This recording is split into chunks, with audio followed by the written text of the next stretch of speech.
Joe, have you ever advised people who are taking out a mortgage that has certain dangers that they're unaware of? Dun, dun, dun. Right. I don't know what dangers are we talking about? Well, you're familiar with the 3-2-1 buydown mortgage, Oh, that ominous countdown timer. right. Yes. Yes, yes, Right. yes. And there are some surprises that can lurk ahead. So Oh, we're going to talk to a caller who is interested in getting a 3-2-1 buydown mortgage, but knows enough to ask about the unknown unknowns. But before we get to that question, we're also going to talk to a caller who has both a full-time and a part-time job and wants to max out their retirement contributions and is wondering whether or not they can do so. And we're also going to talk to someone who currently has a primary residence in the Midwest. They have a rental property in Brooklyn, and they want to move to a different home in the Midwest. And so there's some juggling that needs to happen, and we're going to figure out how to put those puzzle pieces together. sweet. Welcome to the Afford Anything podcast. This is the show that understands you can afford anything, but not everything. Every choice carries a trade-off, and that applies to your time, your money, your focus, your energy, to any limited resource that you need to manage. This is a show that's all about optimizing those limited resources so that you can build wealth and live a more optimal, focused life. My name is Paula Pant. I trained in economic reporting at Columbia, and I help you focus on what matters. Every other episode, we answer questions that come from you, and I do so with my buddy, the former financial planner, Joe Saul-Sehy. How's it going, Joe? It's going great, Paula. And you know what? I was so intrigued that while you were doing the open, I kind of cheated. I looked ahead, and like many episodes, we have this unintentional through line. We have this theme today, which I think we shouldn't spill that either. Maybe we'll circle back to that at the end. Ooh, stay tuned. Stay tuned to find out what the theme is. You know, the other part, Joe, that I need to figure out where exactly to put this into the open, but one of the other parts that I really want to weave into the open somewhere is this new framework that I have just come up with around the 5 pillars of what we talk about. So I have this redefinition of the acronym FIRE. And my original redefinition of FIRE was financial psychology, investing, real estate, and entrepreneurship. I've added another I to that. There's a 5th pillar. It's 5th in the sense that it's new, but it's 2nd in its placement. And it's financial psychology, increasing income. Big important part. And then investing, real estate, entrepreneurship. So financial psychology, it's that first piece. It's your mindset. It's the most important foundational piece. Then you've got to earn more money, because if you're living paycheck to paycheck, or if you're not making enough to be able to have the discretionary funds to be able to grow, then that's the puzzle piece that we got to solve. And then once you've increased your income, you've gotten your mindset correct, you've increased your income, now you can move on to investing. The FI component is really foundational. Everyone needs to do it. And then the RE is optional, and the RE is real estate and entrepreneurship. And those are additional ways to grow, but those are optional. So FI is core, RE is optional. Or in this case, FII is core, RE is optional. Fire. Yeah, it's fire. Fire. Yeah, exactly. So I'll find a succinct way to weave that into the open, but someday. But first, let's hear our opening question, which comes from Jessica. Hi, Paula and Joe. I love your podcast and I love your advice. My husband and I own an apartment in Brooklyn, New York that we have owned since 2020. We moved somewhat unexpectedly in January 2023 to the Midwest, where we bought a small house for our family of 4, which is me and my husband and our 2 very young children. We are currently renting out our Brooklyn apartment, and we have $645,000 in a mortgage left on it, with about $350,000 in equity. Our renters are moving out in 2025, and we plan to sell the apartment at that time. Our little house in the Midwest has about $280,000 left on its mortgage, with a 5.75% interest rate. And our monthly payments on that are about $2,800, including taxes. We plan to move out of this little house in 2 to 4 years because while it works for us for now, we know we're going to outgrow it quickly And now that we know the area better, we have our sights set on a different neighborhood. The next house we plan to buy would be somewhere in the range of $800,000 to $1.2 million, and we hope to put down a hefty down payment to keep the monthly costs low. Assuming we get all of that equity out from the sale of our apartment, should we pay off the mortgage left on our little house and live practically mortgage-free for 2 to 3 years? Or should we invest that money in some sort of investment vehicle and leave our mortgage as is on the little house and just use the invested proceeds from the sale of the apartment for the down payment on our next home? Or is there some third option that I'm not thinking of? If we paid off the mortgage and lived rent-free, we would still, quote unquote, pay the mortgage amount to ourselves in either a high-yield savings account or investments or both.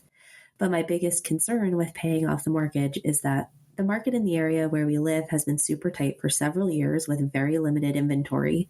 So I don't want to lose out on our dream home because we might have the contingency of selling our little house before we can close on a new one.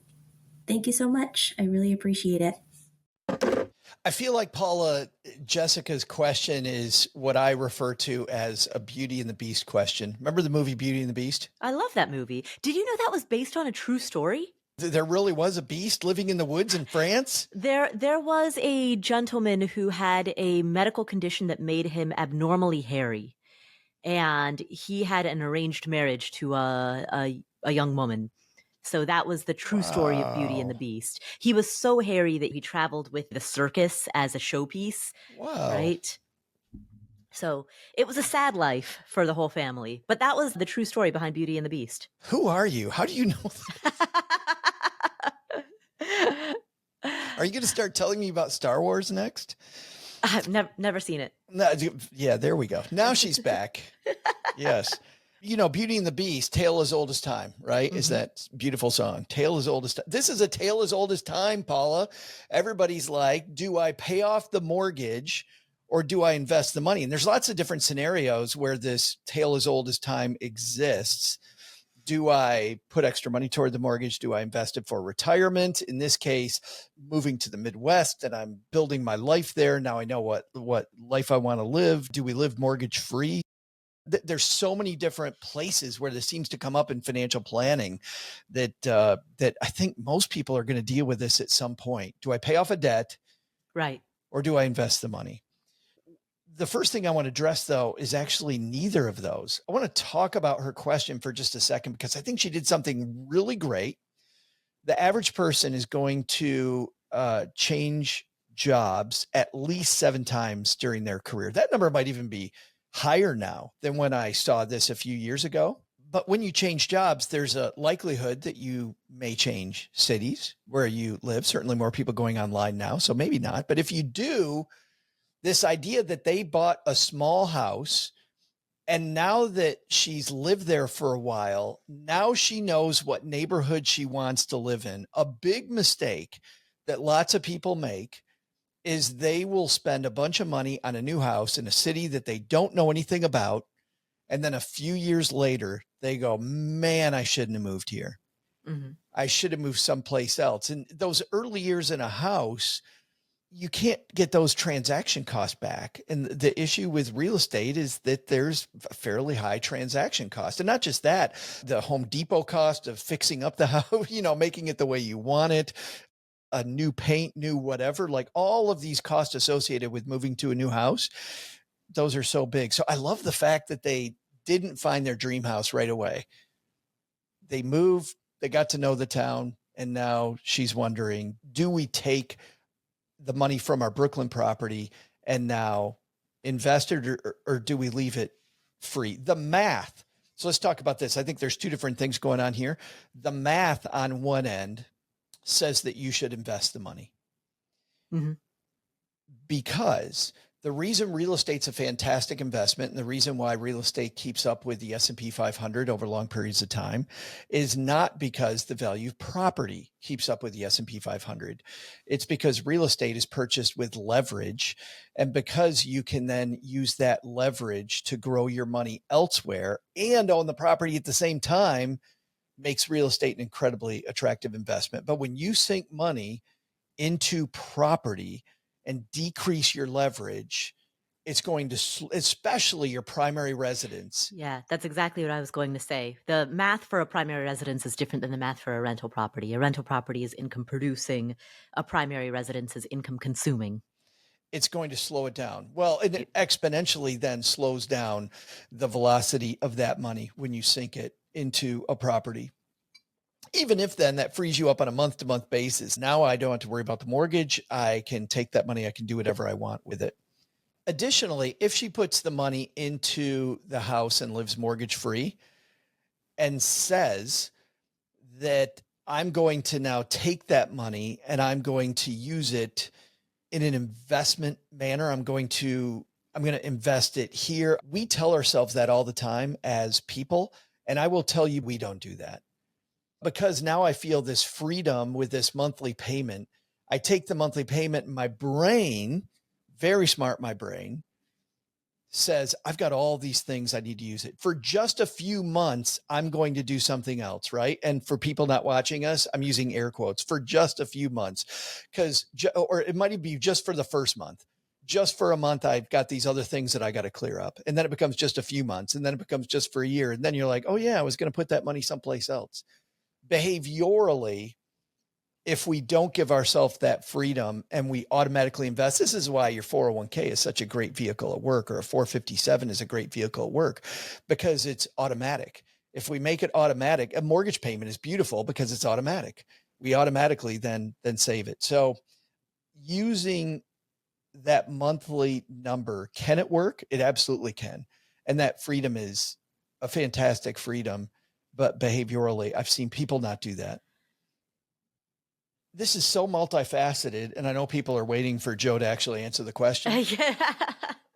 But there's another issue here, Paula, before we answer the question, which is we also have to peer into this idea of a dream house. Because I agree. Questioning the premise. Well, yeah, I agree with the idea of a dream house from an emotional perspective. I get emotional. I love where I live. Paula, you've been here. I love my house. Yeah, it's freaking gorgeous. It is a nice place to live. Everybody go to Texarkana. Come stay at my house. It's a great place to wake up every day. I love it. If you were looking at it from an investment perspective, it's a horrible idea, but it's a fun place to be. And so this is an emotional thing that we're talking about. We're not talking about investing. We're talking about emotions. And the idea of a dream house presupposes that there will be a soulmate house. There will be this house. I will see the house will see me. We'll fall in love. Tale as old as time. It'll be fantastic. I'll love this house forever. But in some ways, it's actually more like Warren Buffett said about investing, which is, even when it comes to buying a house, there's no such thing as a called strike. So if we take the emotion out of it, I can let a house I love go. And even in a city as small as Texarkana, there's probably 40 houses in Texarkana I would love to live in as much as this one. There's probably more than that, right? There's a ton of houses. So I just have to acknowledge the fact that this is also an emotional decision. And it doesn't make it good or bad, Paula, but emotions, when you start talking about, I don't want to miss out on my dream house, you're acknowledging the fact that emotions are going to play into this decision, and not just investing. Our rational mind isn't going to be the only thing that's activated in this decision. So this is a little bit of know yourself. So when we talk about know yourself, should I invest the money? The answer is, if I know myself and I know I'm going to be emotional about this, having this money so I don't miss out on my soulmate house, don't pay off your mortgage with the proceeds of the sale from Brooklyn. The cool thing is, when we actually look at this from a mathematical perspective, this also is on that line. From a mathematical perspective, not investing that money into your current mortgage also is going to be, I think, a better move. Leaving that mortgage the way that it is going to be a better move. So from where I sit, I think paying off the mortgage in this particular case is a mistake. I don't always think it's a mistake. In fact, there have been plenty of times on this show, Paula, where I've said, pay off the mortgage. The freedom from worry, there's this book that I love by our friend Wes Moss called What the Happiest Retirees Know. Mm-hmm. They go against the math. They pay off the mortgage. And I agree with that. I think that's great. Sometimes the math is not where you need to be. In this case, I think the math lines up with the behavior that she expressed by saying dream house. Joe, your answer is precisely the same as mine. The reason that I didn't chime in is because I wanted to know what you were thinking. And my thoughts on this changed at the end of her question. Oh, that's funny. When I initially heard her question, when I heard the bulk of her question, my original thought was, yeah, she may as well pay off this mortgage because of the fact that her mortgage is currently at 5.75%. The risk-free return, if she were to put that money into, let's say, treasuries or some other type of risk-free or low-risk type of asset, is not going to beat that. And so given that paying off her current mortgage has a guaranteed 5.75 return on that investment, why not do that? That was my answer until the very last sentence that Jessica said, which is that she was concerned about losing out on her dream home because of a home sale contingency, due to the fact that the area that she lives in has incredibly low inventory and has had limited inventory for years. The moment that she said that, my answer flipped. And the moment that she said that, my answer to Jessica is don't pay off the mortgage. Keep this money available so that you can buy that next home. The overt reason is her stated reason. She shouldn't miss out on the purchase of the next home due to a home sale contingency, which is another way of saying by virtue of paying off the mortgage, she loses liquidity. And what she wants is to optimize liquidity for the sake of that next home purchase. The underlying reason, however, is, Joe, aligned with your answer, which is that there is a mathematical answer and a behavioral answer. And the moment that she talked about prospective regret, I don't want to miss out on her dream home. So it's anticipatory regret, right? And the moment that anyone voices anticipatory regret, you know that it's an emotional decision and therefore should be made based on behavioral factors rather than a mathematical decision that would be made using a spreadsheet. I think there's one more portion of this, which is, I think the path of least regret is also instead of framing your rubric around what's the best answer, I think a better rubric often is how can I best achieve what I want to do, especially if it's emotional. And what's funny, Paula, is that at the beginning of the conversation, I thought she wanted to pay off the mortgage. Like I got the feeling that that's what she wanted to do. So my bias was, okay, let's see how we make that work. Not sure if it's good or bad, but let's see how we can make that work. And then at the end, to your point, when she said dream home, now I know what she wants to do. And I think it not only gave us a lot of flags about how this decision is going to be made emotionally and behaviorally, but also I think finding the way to do what you want to do is often so much better than doing the thing that you quote think is right is the optimal move. Because the number of times I had clients that would second guess the optimal move, and they didn't second guess it whether it was optimal or not. They second guessed it whether it was actually right for them. Right. If you begin with what's right for me and then work backwards, I think you're going to make a better decision. The reason that I want to make a distinction between the answer that I have for Jessica versus the answer that I might have for any other member of this audience who's going through a similar question is to emphasize that Jessica's specific circumstance of living in an area that has limited inventory and having a strong desire for a very particular type of home within this limited inventory context. That particular circumstance means that my answer to Jessica is going to be different than the answer that might fit some other person who's listening to this podcast right now who is in a similar situation, but living in a different city or town. That other hypothetical person might be better served paying off the mortgage. But Jessica specifically, I think if she were to do that, that would be a mistake for her. Think about the regret. Anticipatory regret. She's already feeling it. She's imagining what might happen, and she's already feeling regret due to lack of liquidity, right? In that imagined scenario. That highlights the answer right there. Bam. And this is an important opening question because it emphasizes the importance of that first F, financial psychology, right?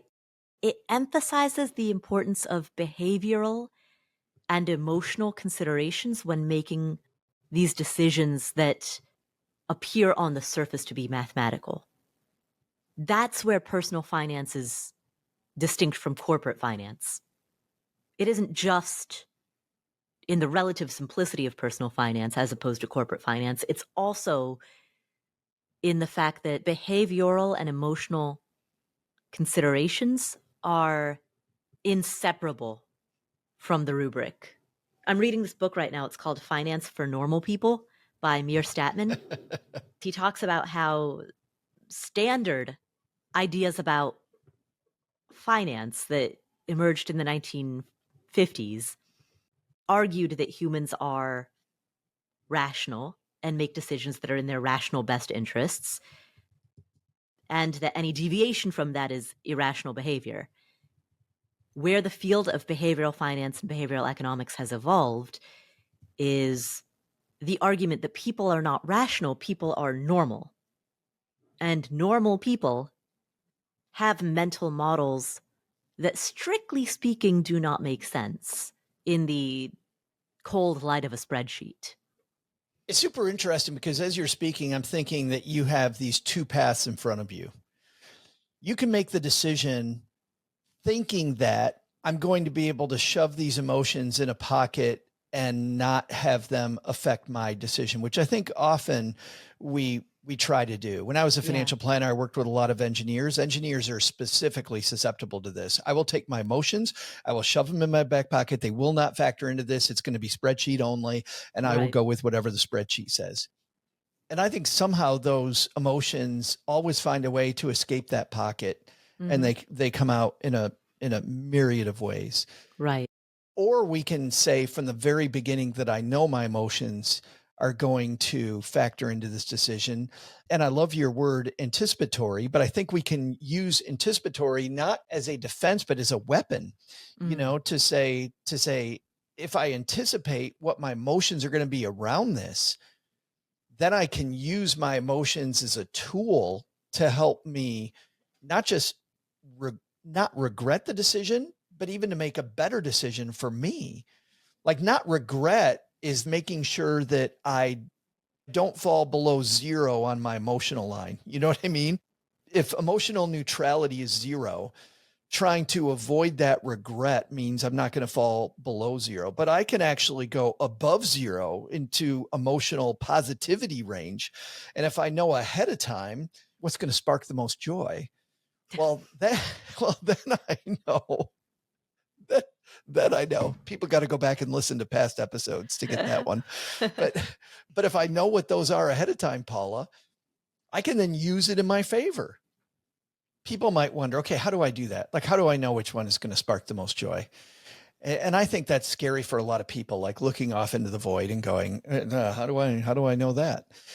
But I think there are clues. I recently spoke to John Acuff, who is a big motivational speaker. He goes off down these rabbit holes to think about what really lights us up. And he really, when he and I were speaking, got into this discussion around don't look forward. Your breadcrumbs are actually backward. And there are three different avenues to look at. Who are the people? Where are the places? And what are the things? And start listing out just what are those things that gave me joy in the past? Who are the people that I like being around? And are there any commonalities? Are there places that I prefer to be? I talked about how much I like waking up at my house. There's one of them for me. right? And then third is, are there things that bring me joy? And you will either be a people, places, or things type of person. And by following those clues, those might not lead you immediately to what's going to light you up next, but they're a much better indicator of the hole you need to look down to shine a light in, to get some clues as to how that's going to work in the future. I found ever since I started applying that, since I talked to John at the beginning of the year, that's really been helpful for me. So in Jessica's case, the middle question within that people, places, things, the places would help guide her decision around what precisely is that dream home. Yeah. You know, what does it look like? Where is it? What do you do in it? And we had a guest on the show who talked about visualizing specifically when you wake up. What's the first thing you do? Do you brush your teeth? Do you use the toilet? What's the next thing? Do you make coffee? Where do you drink that coffee? What do you listen to while you're drinking that coffee? Where are you sitting? What's the view? Right? Really go through that as you determine what is your dream home? What does the day-to-day experience of that dream home look like? So, thank you, Jessica, for asking that question. And best of luck with the next purchase. Our next question is from Zerai. Hey, Paula and Joe. Thank you very much for all you do and teaching me all this time about different types of investment and all that. I have a full-time job and also have a part-time job that I started a long time ago. So my full-time job has a pension and a 457. And I max out my 457 on my full-time job contribution. And then my part-time job also has a pension and also has a 401k contribution. And I thought I read somewhere where it says, since they're two different entities, both are nonprofit, I should be able to max out my 457 and then also the 401k on the part-time job. This is from the employee contribution, not the employer, the employee contribution portion of it. And I could not find any clear answer in a lot of places, and I just wanted to see if you and Joe would be able to help me. My question again is that, can I max out my 457, my government state job, and then also put a certain amount on my 401k from the part-time job? Both are for employee contribution. Thank you very much. I appreciate all your help in teaching. Oh, Zerai, thank you for the kind words, and also thank you for this question. And again, Paula, and this is not the through line I was thinking of earlier, nuanced answer again. So you are spot on, because of the fact that the 401k is a qualified financial plan and the 457 is a non-qualified financial plan directly from the IRS website. And Paul, I'll give you the link so you can put it in the show notes for everybody. You can contribute to both. Now, here's the deal. The 401k, because it's a qualified plan, you have to aggregate all of your financial plan contributions, no matter where they are. So if you're somebody thinking you're in this position because you're in a simple 401k in one area and you're in a regular 401k with another employer, it's $23,000 for both in 2024 total between them both, because they're both qualified plans. So ask your HR professional, is this a qualified plan? Or look at the plan documents. If they're qualified plans that you put money in, the most money you can put in is $23,000 into those plans. 457 is different because it's not qualified. So Paula, that brings up the second piece. Well, why is this different? Non-qualified brings up a little ugliness, which is that if anything happens to this institution where the plan is, let's say it's with a state government or a municipality, and that municipality declares bankruptcy, the state declares whatever it might be. If the worst happens, this money could be subject to that bankruptcy, meaning your retirement money could go bye-bye because of the creditors to that entity. Does that mean that there's a big chance of that? I would definitely do a little bit of research and find out how financially solvent wherever this is located is.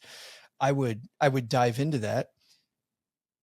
I know that in fact, it is rarely ever happens. So the risk of a 457 going bye-bye and this not being your retirement money, in fact, probably very, very, very low. However, I think you need to know that. I think you definitely need to know that this might not be your money. 401k, no matter what, is your money and is protected as your money.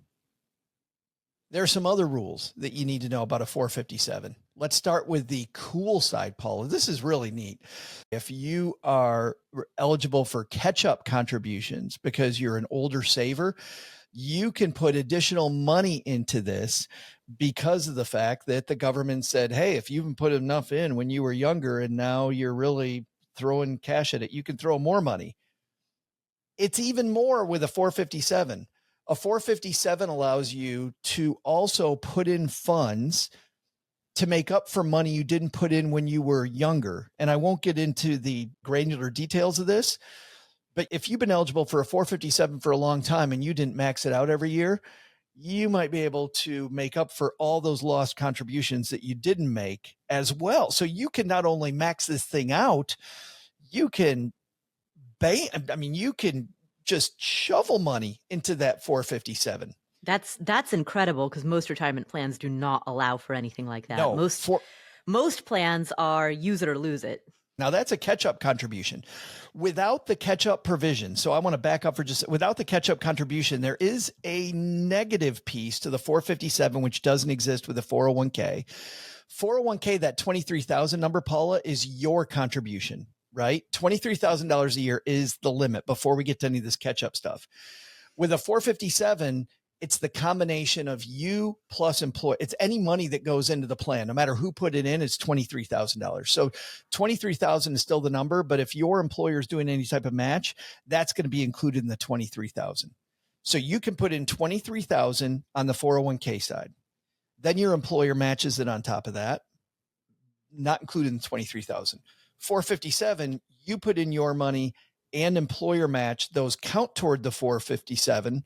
Then if you're old enough for catch-up contributions, you can make a catch-up contribution in the 401k side, and then you can make a mega wham, possibly catch-up contribution on the 457 side. So multifaceted, there's a lot going on here because of the fact that the 401k is qualified. I would be biased toward filling that up first if you can't fill up everything. And then I would go to the 457 second because of the non-qualified nature of that. But there's another nuance here, which is then we need to look at the fund selection inside, right? If the 401k is garbage and high fee funds, and the 457 is nice, low fee, well-rounded approach, the stuff I need to get to my financial independence vision, I might go, okay, I know the Achilles heel, the 457, this is non-qualified, but I might start there first. But I'm biased toward the 401k and away from the 457 because of the qualified versus unqualified nature of those two plans. So there's our nerdy answer, Zerai. But man, the fact that you got both of these available and you want to max them both out, have at it, buddy. Have at it. Paula, what I like about this question, and this is another through line that I hadn't thought about with Jessica and with Zerai, the answer is much more nuanced than you might think when you first hear the question. Right. Often it's either, in Jessica's case, what do you want to do? It's Zerai's case, it's how do I take these two jobs and make them really work for me in the best way? And by the way, imagine that Zerai wasn't focused on retirement. If he wasn't focused on retirement because he knows what this retirement plan is, does he change the goal because he has this thing that a lot of people don't have? Like if you go to work for a company, Paula, and you've got these amazing benefits, but they don't have anything to do with what your number one goal is, do you change the goal to fit the game that you're playing? So a retirement plan is essentially a deal between you and the government in which you agree to not tap this money until a particular age in exchange for the government giving you a tax advantage. The fact that you have the opportunity to capitalize on a tax advantage is not in and of itself a reason to put your money into that type of account and to lock it away until you reach a given age. There are two things that I want to establish here. First, a retirement account is not for retirement per se. Retirement is an occupational description. So it is not a retirement account. It is an age-restricted account. That's the first thing to establish. The second thing is that just because you get a tax advantage that has the condition of an age restriction doesn't mean that you should necessarily take that tax advantage. To do so would be letting the tax tail wag the decision dog. In a hypothetical world, if Zerai was not concerned with retirement, if he had some other goal, let's say he wanted to start a validated yet capital-intensive business, and he needed funds in order to do that, right? That would be an example of a goal in which he would need short-term use of that money, and locking that money away into a tax-advantaged account would work against his pursuit of that given goal. Similarly, if Zerai had goals, any goals, within a relatively short-term time frame, even 5 years or 10 years, right? If Zerai had specific goals for that money that did not work with the age restriction of these accounts, then why work against your own goals just because you have the chance of getting a tax advantage? It doesn't make sense in the broader scope of things. We can even, Paula, flip that upside down. When I was working with people in their 50s and they had goals that were after 59 and a half, again, we call it a quote retirement account. If my client had enough money to be financially independent, often left to their own device, they wouldn't think to put more money in the 401k or the 457 toward this goal that they had at age 65, because it's not a quote retirement goal. They'd open up a non-qualified brokerage account and do it that way. Instead, if you're not maxing it out and I want a vacation home, but I don't want it till I'm 65, why wouldn't I use the Roth portion of the 401k account, get the tax-free benefit of that account toward this vacation home that I want to buy after that age restriction? I love what you're saying here, that just because it says that this is a quote retirement account doesn't mean we need to use it that way. Yeah. If the goal fixed the account, let's use it. Exactly. A lot changes when you simply reframe it into an age-restricted account rather than a retirement account. Wonderful. In Zerai's case, he's excited about those age-restricted savings, right? Age-restricted investments. And so the good news for him is he's got lots of opportunity. Oh, yeah. And that little hidden feature that you can go back and make up for contributions you didn't make in the 457. Wow. Incredible. Yeah, that's a rare opportunity. So thank you, Zerai, for asking that question. All right, now we're going to get to our big question, which is about the hidden dangers that may be lurking in a mortgage opportunity that 3 years ago people never talked about, but that today you hear about a lot. Our final question today comes from Emily. Hi, Paula. My husband and I have been living in our current home for a little over a year. We locked in at a 5.125% interest rate and have about $266,000 in equity. 13 more years and this home would be paid off. But our home is pretty small, and while it works for right now, as our son gets older, we can see the need for moving to a larger home. The area we live in is really expensive, with limited land to build new homes. Right now, we can get a new home from a national builder for about $900,000 to $1 million. That would suit our long-term needs. The builder is offering a 3-2-1 buydown on the mortgage, where the first-year rate would be 3.99, the second-year rate would be 4.99, the third-year rate would be 5.99, and then from years 4 to 30, it would be 6.99. If we know we want to live in this area for the long run, does it make sense to sell our current home and move now? Emily, thank you for the question. Now, before we answer your question, I first want to, for the sake of everyone listening, elaborate a little bit on the concept of a 3-2-1 buy down, and then I'm going to talk about your specific situation. So a 3-2-1 buy down, again, this is the type of mortgage that a couple of years ago nobody was talking about, and now everyone's talking about it. And the structure of a 3-2-1 buy down is, as you've given an example of within your question, in year one, the interest rate is reduced by 3%. In year two, the interest rate is reduced by 2%, so 2-2. And in year three, the interest rate is reduced by 1%. So as a easy way of thinking about it, just think the 3 and the 1 are in an inverse relationship with one another, and the 2 matches the 2, right? And then starting year 4 moving forward, the lender charges the full interest rate for the remainder of the mortgage term. So in essence, it is a variable rate mortgage. Now, a variable rate mortgage is different from an adjustable rate mortgage. We're getting a little into the weeds here, but essentially there are a few different types of mortgages that you can choose from. There's the fixed interest rate mortgage, which I think most of us know what that is. You have one steady rate for the entire duration of the term. And Emily, that's what you have with your current mortgage, your 15-year mortgage with a 5.125% fixed rate. There's also an adjustable rate mortgage in which your payment amount adjusts periodically. And then there's a variable rate mortgage, which is what a 3-2-1 buy down is, where it's different from an adjustable rate in that with an adjustable rate, you don't quite know where the mortgage interest rate is going to go. There is a certain maximum cap, so you know what your worst case scenario is. And the adjustment happens periodically so that you know the schedule during which it will change, but you don't know exactly how much it's going to change. And that's different from a variable rate mortgage like the 3-2-1.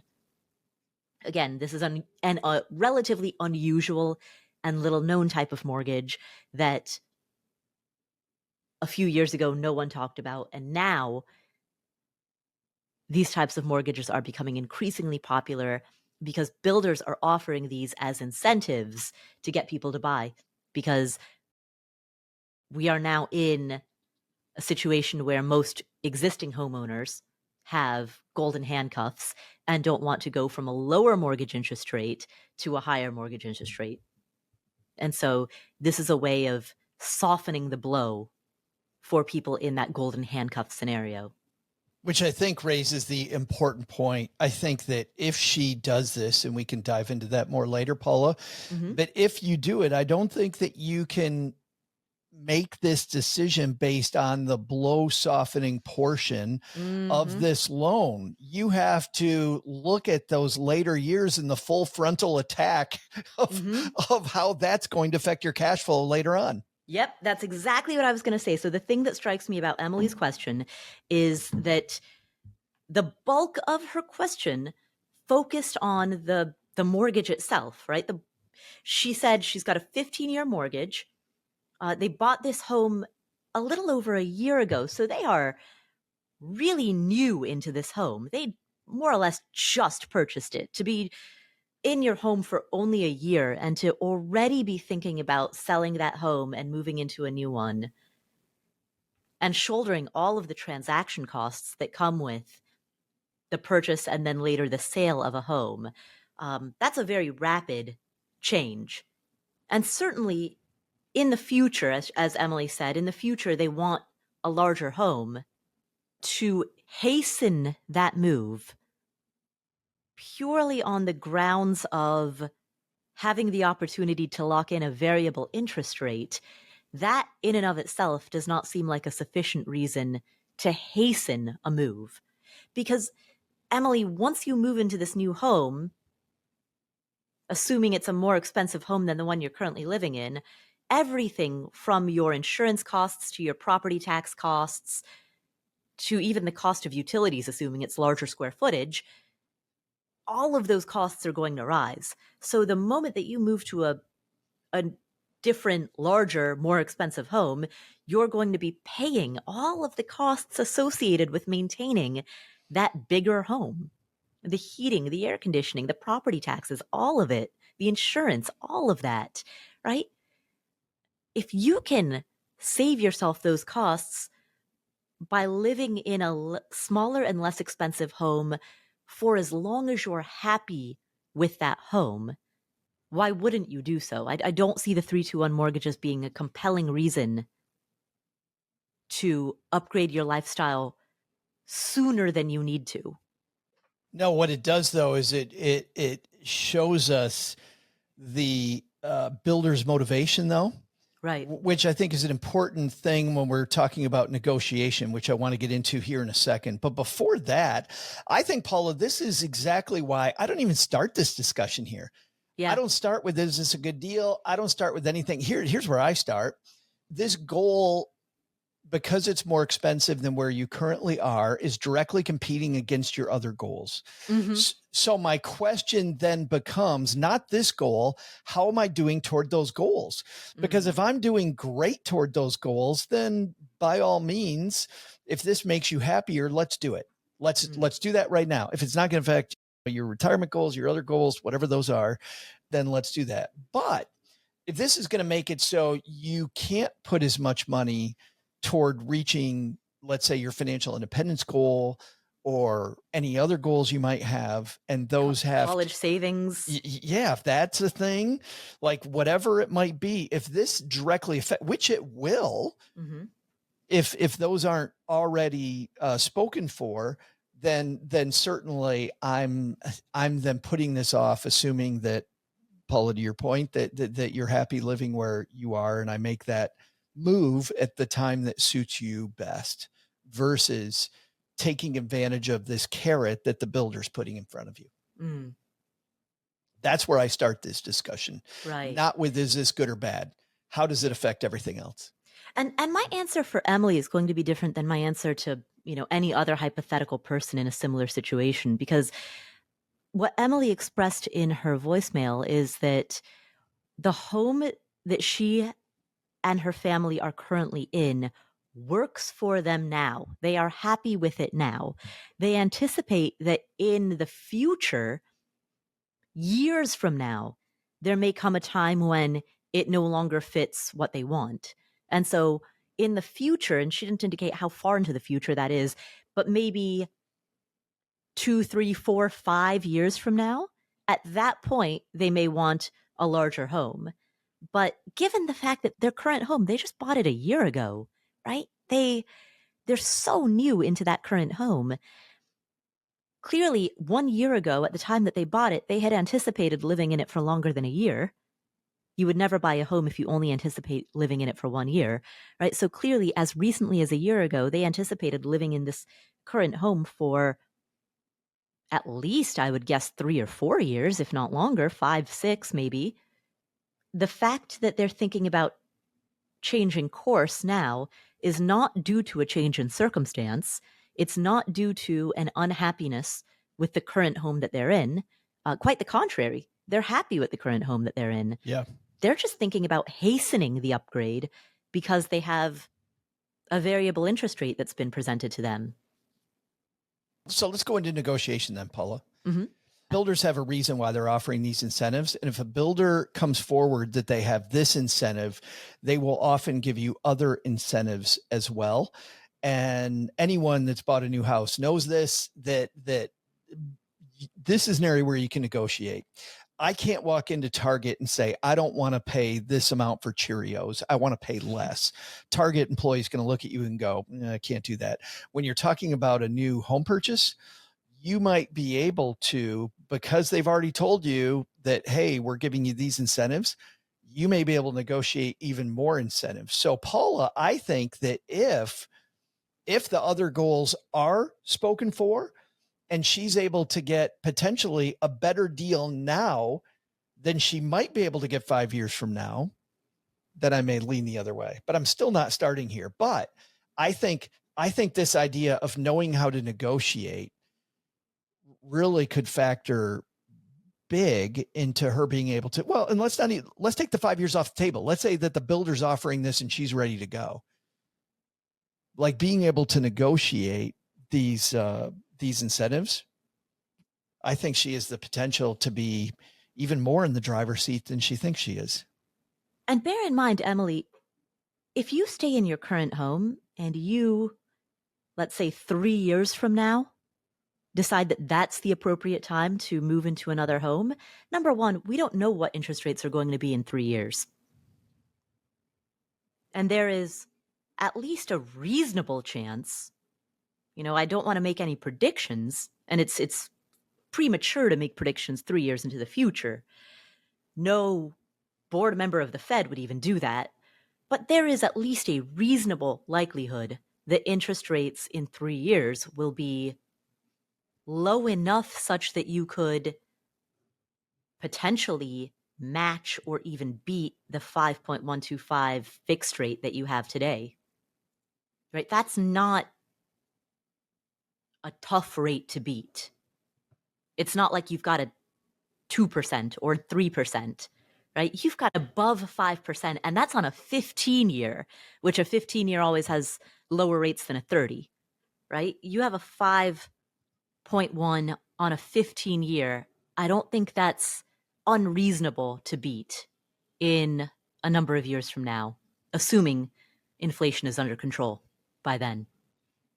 So there is, probabilistically speaking, a good chance that you can have the best of both worlds. You can stay in the home that you just bought and enjoy the lower costs associated with living in that home for as long as you're happy being there. And by virtue of doing so, that frees up cash that you can put towards other goals, to Joe's point. And then when you're ready to make the move, when you're actually ready and not just wanting to capitalize on a builder incentive, then you can do so and potentially lock in an interest rate that's theoretically close to what you have now.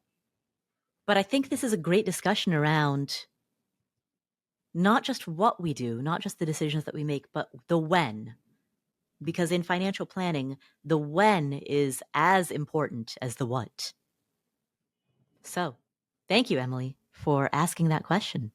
Enjoy the home that you just bought, and then reassess when you want to make that next move. When you get to the point where you're unhappy with your current home, that's when you know it'll be right. Well, Joe, that comes to the end of today's episode, but where can people find you if they would like to hear more of you?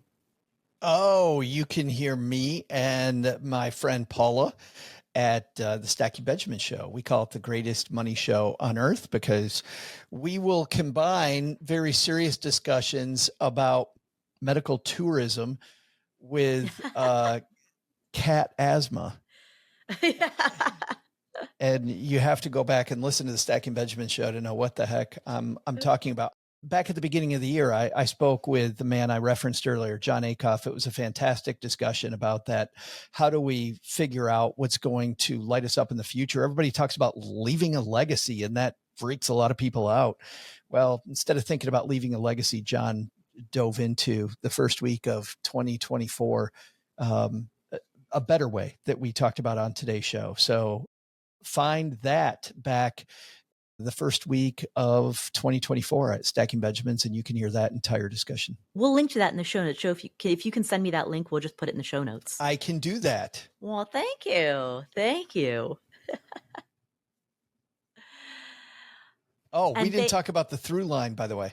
Oh, dun, dun, dun. So what do you see the through line as being? I thought that it's the fact that all three of these questions were nuanced. That at the beginning of the discussion, when people first heard these questions, I bet everybody listening to this thought, oh, I know what they're going to say, or I know exactly where this is going to go. And there were these offshoots that we didn't expect. For a lot of people, paying off the mortgage is a fantastic idea because the freedom from worry, the idea that it's one less thing in my life, it makes more people happy to have less debt. We went against that. And then the idea that most people don't know that the 457 plan has both this Achilles heel, but also for people trying to make catch-up contributions, this wonderful benefit that who knew, right? And the ability for him to do both, much more nuanced, I think, than a lot of people knew. And then this idea of, hey, I got these wonderful incentives from this builder and I can get into this house today that who knows a few years from now where I'm going to be, but really thinking through that, much, much more nuanced than we thought that it was. So maybe a tale not as old as time. Well, actually, the story of Beauty and the Beast is a more nuanced story than the one that's told in Good point. the Disney cartoon, right? The true story of Beauty and the Beast, that true story is much more nuanced. So the man's name was Petrus Gonsalves, and his genetic condition was called hypertrichosis, also known as Ambras syndrome or Ambras syndrome, defined by an abnormal amount of hair growth. And so in the case of Gonsalves, it affected his entire body. It's a syndrome that is informally known as werewolf syndrome. Wow. And he was married to a woman named Catherine in 1500s France. I love that, because even the point of the story is life is more nuanced, right? This person isn't who they, even in Beauty and the Beast, the Disney version, that everything's not what you think at face value. Exactly. Things are different, but it's even more different. So nuance was the through line of today. Well, thank you, Joe, for spending this time with us. Well, thank you, Paula. If you enjoyed today's episode, please do 3 things. First, share it with a friend or a family member. That's the single most important thing that you can do to spread the message of great financial literacy and financial health. Second, subscribe to our newsletter, which we are reviving, affordanything.com/newsletter. And that newsletter is going to be based around the 5 pillars that I talked about early in this episode: financial psychology, increasing income, investing, real estate, and entrepreneurship. So affordanything.com/newsletter. And third, make sure that you're following us on both Apple Podcasts and Spotify, as well as any other preferred podcast player that you like to use. While you're there, please leave us up to a 5-star review. Thank you again for tuning in. This is the Afford Anything podcast. I'm Paula Pant. I'm Joe Saul-Sehy. And I'll meet you in the next episode.